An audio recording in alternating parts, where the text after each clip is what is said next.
Graça e paz, irmãos, tudo bem com vocês? Nesse vídeo aqui nós vamos falar sobre a lei e a lei da exceção. Eu já falei isso resumidamente em alguns vídeos atrás, mas eu estou dando seguimento desses dois vídeos anteriores. A lei e a lei da exceção, ela é bíblica.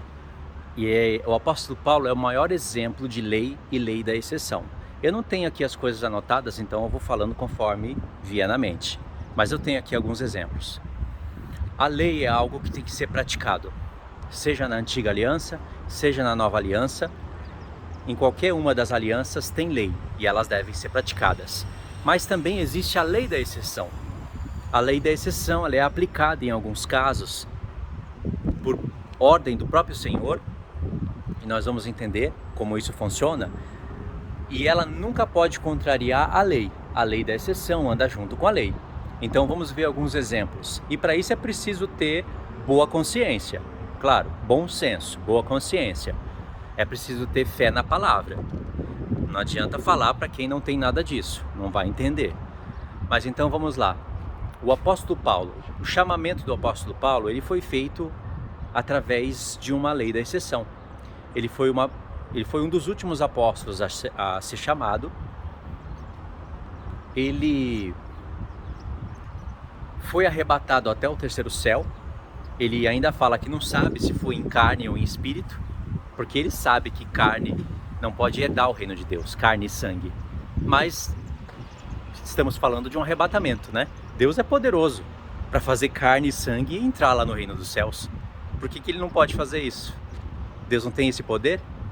Mas foi tão real a visão de Paulo que ele não sabe se foi em carne e em corpo ou em espírito. Seja como for, nenhum outro apóstolo foi chamado dessa maneira. Nenhum outro apóstolo escreveu tanto de carta que Paulo escreveu. Nenhum outro apóstolo falou do arrebatamento como Paulo falou. Aliás, eu acho que nenhum outro apóstolo chegou a falar do arrebatamento. Tem textos que Pedro usa, que Tiago usa, que João usa, que servem, nos ajuda para falar do arrebatamento. Mas Paulo foi o que explicou direitinho essas questões, que estavam nos profetas.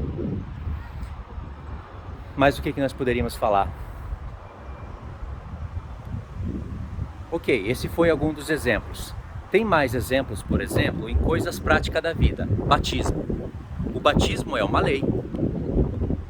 Jesus falou em Mateus 28, Ide, fazei discípulos, batizando em nome do Pai, do Filho e do Espírito, e faça discípulo por todas as nações, e eu estarei convosco todos os dias, até a consumação dos séculos. É uma lei, irmãos. Toda pessoa que diz acreditar tem que passar pelo batismo. Agora, existe a lei da exceção. Tem muitas pessoas que acabam crendo e não se batizam.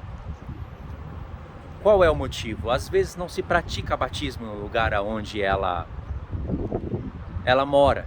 Não se pratica, eles não praticam isso. Isso quer dizer que ela não vai ser salva? Claro que não. Ela não pode ir lá e se jogar na água sozinha e falar que ela está se batizando, porque isso também não é bíblico. Um outro exemplo claríssimo que nós temos do batismo é o ladrão da cruz. Ele não foi batizado, não tomou Santa Ceia, mas foi salvo. É a lei da exceção. Ela é aplicada em casos mais raros. Mas por via de regra, o batismo são coisas que acompanham a salvação. Como o escritor de Hebreus falou lá em Hebreus 6, que tem coisas que acompanham a salvação. De outra maneira, por que você não iria se batizar? Tem mais coisas sobre o batismo. Lembrei mais uma aqui. Paulo falou para os coríntios que ele não foi enviado para batizar. Ele foi enviado para pregar o evangelho. Irmãos, vocês acreditam que tem pessoas que catam esse texto junto com outros e distorcem totalmente esse texto, falando que esse é um dos argumentos que Paulo mostra que o batismo é coisa da antiga aliança? Que Paulo está rebatendo ali o batismo que se faz? Esse batismo é batismo, sei lá, de doutrina de homem, é da antiga aliança, inventam tudo, só para anular o batismo nas águas. Mas Paulo não está falando isso. Pelo contrário, Paulo está falando no contexto: olha, eu batizei a casa de fulano, de ciclano, e se eu batizei mais eu não me lembro. Para ninguém falar que foi batizado no meu nome. Ou seja, quando a pessoa, é claro que é batizado no nome de Cristo. Os apóstolos batizavam em nome de Jesus. Mas é claro que quando Paulo falou isso, é porque iria ficar ali evidenciado que Paulo era que estava batizando. A pessoa que batiza fica ali com um certo nome, né? João o Batista, por exemplo. E aí eles pegam esse texto para falar que Paulo estava contra o batismo nas águas. São espíritos enganadores que, junto com essa pregação, transmite doutrinas de demônios. Então o que Paulo está falando ali é uma lei da exceção. É claro que o batismo faz parte do Evangelho. Paulo ensinava que era para batizar, só que ele não foi enviado para batizar, e sim para pregar o Evangelho. É uma função que leva tempo você ir lá, não é só batizar nas águas, tem todo um preparo para isso ser feito. E Paulo não poderia gastar tempo nesse preparo porque ele tinha que fundar igrejas e colocar lideranças. E como episcopo ele tinha que estar ali sempre em observação para ver se as coisas estavam indo conforme ele ensinou. Olha só, ele teve que fazer isso com os coríntios, com os gálatas, e deu trabalho para ele, mas ele colocava lideranças para batizar. Tá entendendo? Essa é a lei da exceção. Batismo faz parte de pregar o Evangelho, sim, mas Paulo não foi enviado para batizar. Outros são. É uma lei da exceção.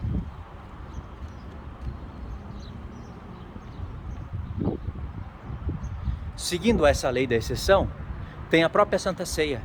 A Santa Ceia, irmãos, faz parte da doutrina de coisas que acompanham a salvação. Só que aí, todos vocês tomam Santa Ceia? Não tomam, porque para fazer isso precisa ter um corpo no qual você desempenha funções, um corpo no qual você concorda com o que está sendo ensinado. Se não, é só comer pão e beber vinho. Eu não vou procurar uma igreja para tomar Santa Ceia, para dizer que eu tomo Santa Ceia, num lugar onde eu não concordo com quase nada. Ou seja, eu estou dentro de uma lei da exceção. Compreenderam? A minha própria vida, ela está dentro de uma lei da exceção. Porque eu não congrego. E eu não vou procurar congregar em um lugar onde eu vou perder o meu tempo, me desgastar, para o Evangelho talvez ser aceito ali, sendo que ele pode ser espalhado pelas nações, pela ferramenta da internet. E eu não vou ficar me desgastando em um lugar. Eu tenho domínio sobre as minhas coisas, eu não vou para o mundo. Tem gente que, se não estiver congregando, vai para o mundo. Pelo contrário, a palavra que eu prego vai para as nações e alcançam as nações.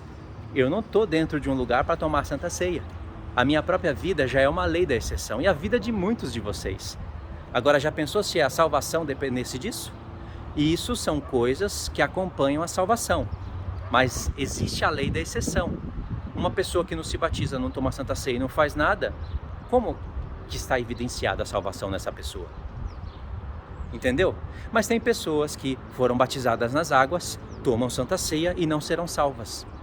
Porque são coisas que acompanham a salvação, é um conjunto de tudo. Não é só porque foi batizado e toma a Santa Ceia que vai ser salvo por isso. Precisa praticar a palavra de Deus. Num todo, entendeu? Mas a pessoa tem que entender, ela está no meu contexto? Não, ela está no lugar onde ela aceita o que é pregado. Ela não quer ser mestre, não quer ter dom de pastor, ela não quer nada, ela só quer ir para a igreja e ser salva. E talvez ela seja mesmo, só não pode reclamar no dia do tribunal de Cristo e no dia da gente receber a nossa herança de reinar sobre nações. Não pode reclamar, porque se a pessoa não fez nada, também não vai receber nada. Se santificou, lutou contra a carne, aceitou que o Pai enviou o Filho e que ele veio uma vez e que ele vai voltar, tudo bem, vai ser salvo. Foi salvo pela fé. Mas aí não pensa na hora do galardão, né? Tem pessoa que pensa só em ser salva, mas não pensa na hora do galardão. Fala que galardão para ela não tem problema agora. Vamos ver na hora que o reino for estabelecido. Mas então, você vê que são coisas complexas, né?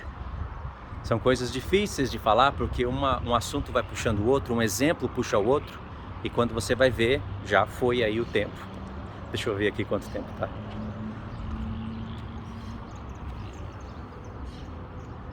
Vamos fazer esse vídeo aqui em 2 partes, tá bom, irmãos? Então, eu já não vou nem gastar esses 2 minutos que eu tenho, eu vou aqui partir já para outra parte para a gente terminar esse vídeo em 2 partes.